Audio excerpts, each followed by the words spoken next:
Sejam todos bem-vindos ao capítulo 2 do livro Pecados Intocáveis. Então, se você não leu o capítulo 1, dá uma olhada na nossa playlist do livro e acompanhe. Toda quarta-feira às 8 horas estaremos postando aqui um capítulo. E o tema de hoje é o desaparecimento do pecado. Então, vamos abordar um pouquinho aí, você já vai entender. E é claro, sempre esteja aí, segue o nosso canal, ative os sininhos para poder sempre estar acompanhando as leituras. Vamos lá? Em seu livro, Walter Bentham, desculpa o inglês aí, gente. Então, um livro Que Fim Levou o Pecado é do psiquiatra Karl Menninger, que escreveu até mesmo a palavra pecado, entre aspas, que parece ter sumido de entre nós, costumava ser orgulhosa. Era uma palavra forte, sinistra e séria. Mas a palavra saiu de cena, quase desapareceu. E a palavra juntamente com o conceito. Por quê? Ninguém mais peca? Alguém ainda acredita em pecado? Isso está escrito lá no livro dele. Bom, para enfatizar suas observações, o Dr. Menninger afirmou que, no discurso presidencial americano no Dia Nacional da Oração, a última menção ao termo pecado foi do presidente Eisenhower, em 1953, e suas palavras vieram emprestadas de um chamado nacional à oração feito por Abraham Lincoln, em 1863. Portanto, como o Dr. Menninger comentou, oficialmente como nação, deixamos de pecar, entre aspas, há uns 20 anos, agora mais de 50. Menninger não é, de jeito nenhum, o único a pensar assim. Peter Barner escreveu em um artigo intitulado What Me? A Sinner? Como? Eu? Pecador? Então tem um textinho que eles especificaram aqui. Na Inglaterra do século XX, Lewis explicou: a barreira que mais encontro é a falta quase total de algum senso de pecado em meus ouvintes. Em 2001, Carson, estudioso do Novo Testamento, afirmou que o aspecto mais frustrante de pregar o evangelho em universidades é o fato de, no geral, os alunos não terem noção do pecado. Eles sabem pecar muito bem, mas não conhecem a natureza do pecado. Essas afirmações simplesmente confirmam o que parece óbvio a muitos observadores. A noção geral do pecado quase desapareceu da sociedade. Infelizmente, o conceito de pecado também tem desaparecido de muitas igrejas. Marcia Witter, socióloga, analisou 47 gravações de mensagens sobre o filho pródigo, pregadas por pastores batistas e presbiterianos. Em seu livro Tudo Está Perdoado, Witter escreve: como o conceito de pecado é tratado nas mensagens analisadas, não deveria nos surpreender de fato de muitos pastores terem dificuldade em falar sobre o pecado. Como vemos nesses exemplos, uma investigação mais detalhada dos sermões mostra como o conceito de pecado, entre aspas, tem sido trabalhado para não ferir o politicamente correto da sociedade. Embora algumas imagens tradicionais de pecado sejam conservadas nesses sermões, a linguagem quase sempre poupa ou os ouvintes de seu impacto, pois usa uma variedade de artifícios retóricos para abrandá-los. É deste modo que Marcia Witter conclui assim o capítulo sobre o modo de os pastores tratarem o pecado. Nesses sermões, falar sobre pecado não é articular insights teológicos sobre a depravação da natureza humana. Parece mais um estabelecimento de limites implícitos com o objetivo de separar nosso grupo, que está acima de qualquer avaliação, das pessoas de fora que são alvos de julgamento. Vemos então que o conceito integral do pecado praticamente sumiu da sociedade em geral e tem sido abrandado em muitas igrejas para não ferir a consciência moderna. Na verdade, as palavras severas que a Bíblia usa em relação ao pecado foram banidas do nosso meio. As palavras não adulteram mais, elas têm casos. Os executivos não roubam, eles cometem fraude. E como se comportam as igrejas evangélicas conservadoras? O conceito de pecado também desapareceu de nosso meio? Não, desapareceu. Contudo, em muitos casos foi redirecionado para os que não fazem parte de nosso meio e cometem pecados flagrantes como aborto, homossexualismo, assassinato ou os famosos crises do colarinho branco do mundo corporativo. É fácil condenarmos esses pecados óbvios enquanto ignoramos nossos pecados de fofoca, orgulho, inveja, amargura, luxúria ou até nossa falta de qualidade amáveis que Paulo chama de fruto do Espírito, lá em Gálatas 5, 22 a 23. Certo pastor convidou os homens da igreja para uma reunião de oração. Em vez de orarem sobre as necessidades espirituais da igreja como o pastor desejava, todos eles, sem exceção, oravam sobre os pecados da sociedade, principalmente o aborto e o homossexualismo. Por fim, o pastor, assombrado com a visível presunção dos fulanos, encerrou a reunião com a famosa oração do cobrador de impostos. Ó Deus, tem misericórdia de mim, um pecador. Lá em Lucas 18 e 13. A atitude daqueles homens em relação ao pecado é prevalecente demais nos círculos evangélicos conservadores. Claro que é uma observação bem generalizada e existem muitas boas exceções por aí. Entretanto, parece que nos preocupamos mais com os pecados da sociedade do que com os pecados dos santos. Na verdade, muitas vezes nos embaldamos nos pecados que chamam de intocáveis, entre aspas, ou até aceitáveis, entre aspas, sem termos qualquer noção do pecado. A fofoca e as palavras, vamos virar a página aqui, nossa, grudou a página. A fofoca e as palavras indelicadas sobre um irmão ou irmã em Cristo fluem de nossos lábios sem que tenhamos a mínima concepção do pecado. Guardamos mágoas de um passado distante sem nenhum esforço de perdoar como Deus nos perdoou.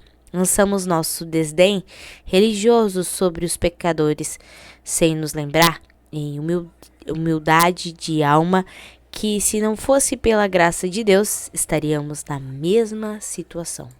Ficamos indignados e com razão, quando uma denominação muito conhecida ordenou o bispo, um homossexual praticante, mas porque também não lamentamos como o egoísmo, nosso espírito crítico, nossa impaciência e nossa ira. É fácil livrar a própria cara dizendo que esses pecados não são tão vergonhosos quanto os cometidos pela sociedade. Acontece que Deus não nos deu autoridade para estabelecer graus de pecados. Pelo contrário, ele afirma por meio de Tiago, pois a qualquer um que guarda toda a lei, mas tropeça em um só ponto, torna-se culpado de todos. Temos dificuldade de entender esse versículo porque pensamos em termos de leis individuais com suas respectivas punições. Mas a lei de Deus é indivisível. A Bíblia não fala em lei de Deus como se houvesse muitas, e sim em lei de Deus como uma unidade. Quando alguém comete assassinato, quebra a lei de Deus. Quando um cristão deixa que palavras corruptas, ou seja, que desvastam outras pessoas, saiam de sua boca, lá em Efésios 4:29, ele transgride a lei de Deus. No capítulo 1, reconheço que alguns pecados são mais graves do que outros. Prefiro ser culpado de lançar um olhar cobiçoso para uma mulher do que cometer adultério com ela. Todavia, Jesus afirmou que ao lançar este olhar, o adultério já aconteceu no coração.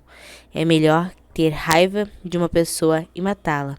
Contudo, Jesus afirmou que quem mata e quem se ira contra o irmão serão de igual modo julgados.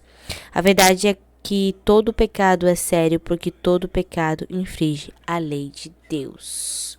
O apóstolo João escreveu: o pecado é rebeldia contra a lei. 1 João 3,4. Todo pecado, até mesmo aquele que chamamos insignificante, é rebeldia contra a lei.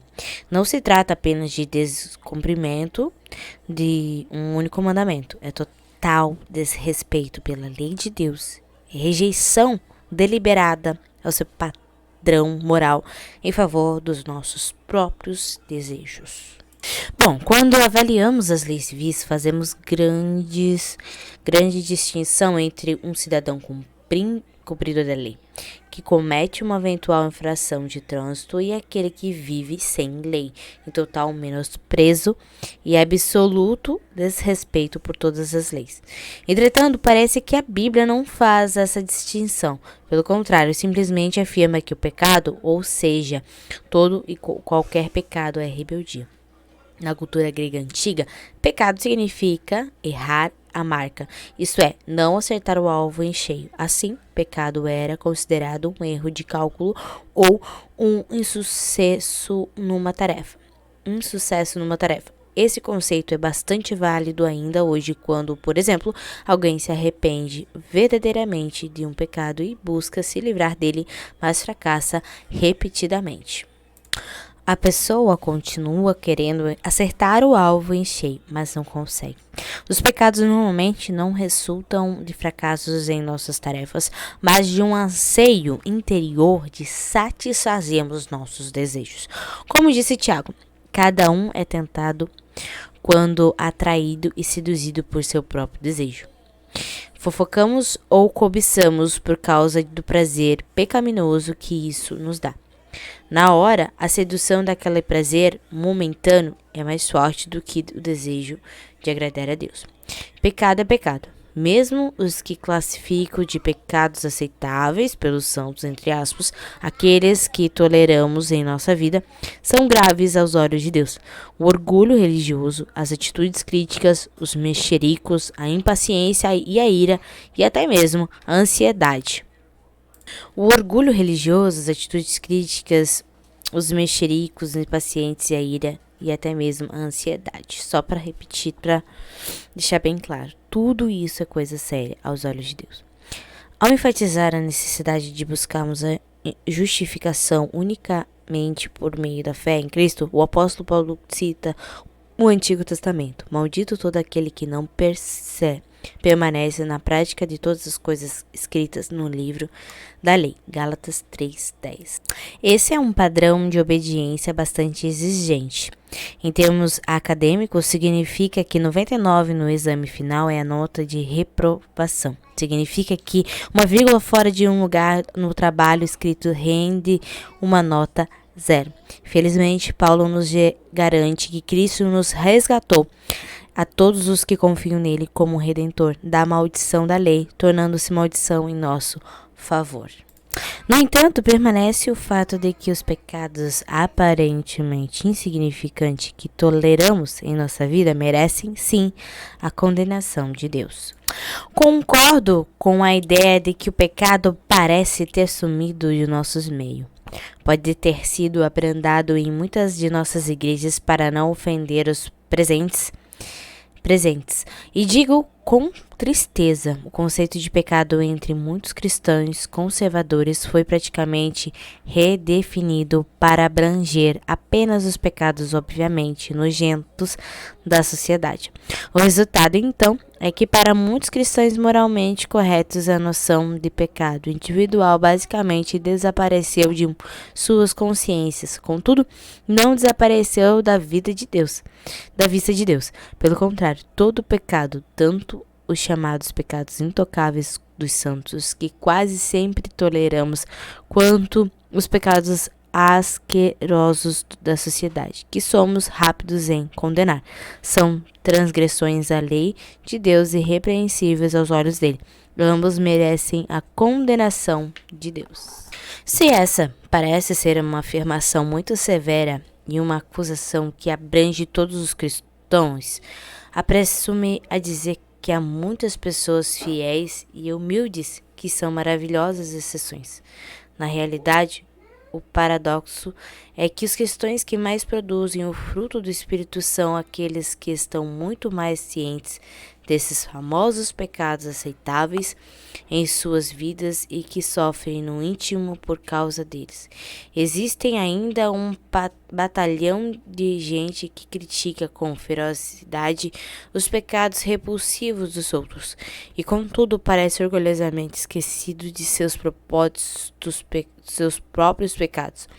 Muitos de nós ficam entre um e outro grupo, mas a questão é que todo pecado, não importa se temos ou não consciência dele, é asqueroso aos olhos de Deus e merece seu castigo.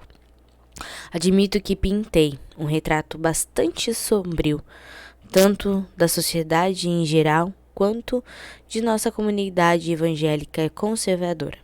Mas Deus não nos abandonou. Ele continua sendo o Pai Celeste dos cristãos verdadeiros e continua trabalhando entre nós e chamando-nos ao arrependimento e renovação. Parte do seu chamado é para que enxerguemos os pecados que toleramos em nossas vidas e então vivenciemos o arrependimento e a renovação que precisamos tanto. Oro para que Deus se agrade em usar este livro como um recurso para este fim. No próximo capítulo, então, cavaremos mais fundo na sujeira de nossos pecados intocáveis. Bom, essa foi a leitura de hoje. E lembrando, se você quer adquirir esse livro, só você ir no link da bio. E temos aí o link do Mercado Livre para você poder estar adquirir. E o próximo título vai ser A Malignidade do Pecado. Te espero na próxima leitura.